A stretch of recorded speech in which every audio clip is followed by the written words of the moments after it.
Shake Table Lab by Simone and Lily. I am going to show you how we made the tower and how it handled the earthquake.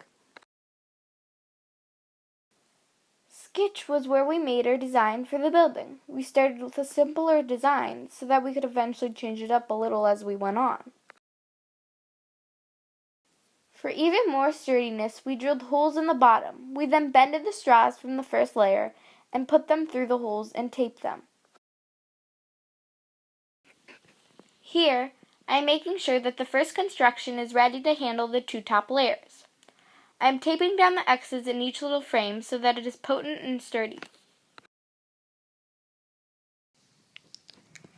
Lillian is working on the second layer's bottom that is also the first layer's top. She is making sure that the tower isn't lopsided and taping it for extra strength.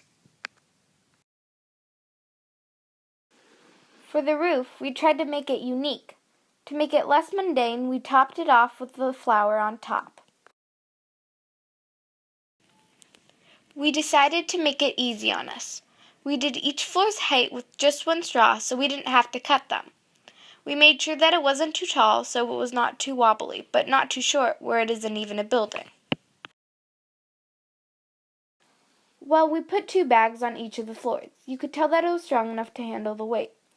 I believe doubling the straws helped a lot so that it could help it support the weight. To strengthen it, we tried to double the straws in all possible areas. We didn't get to double the straws in every part of the building since we didn't have enough. My partner and I did try to make an effort of doubling them in most places as possible. The base is probably our strongest part, since we focused on it the most. Lillian and I used the most tape there and doubled the straws on the base. We focused on it because without a good base, everything would fall. The weakest part is our stories. We used tape just not as much, and we didn't double the straws there. We didn't focus on it too much. Lily and I made the stories into 4 squares, not triangles. We should have done triangles since they are a much stronger shape. A lot of tape was used during the making of this building. Probably 4 strips for just the base.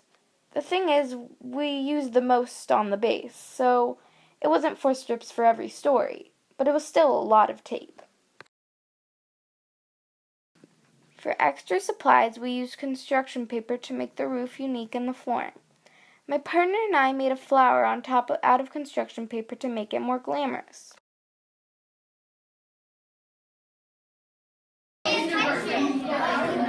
Oh my god, it's gonna fall already. Oh my god, it's falling. This is a minor earthquake. It's only 4.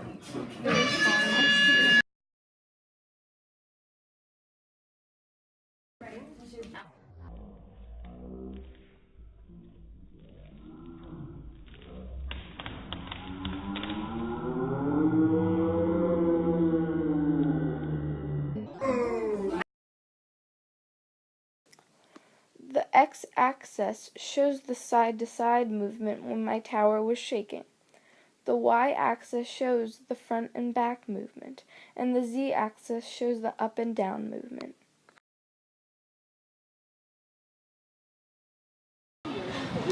Our building supported 14 sandbags.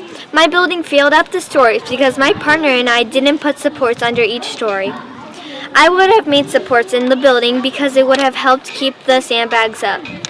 I learned how people make our buildings today.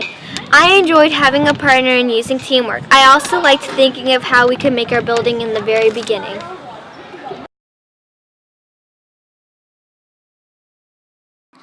My building held 14 sandbags, and it had failed in the middle where the bags were held. And it had collapsed there because we didn't really focus on the middle, and we didn't double the straws there.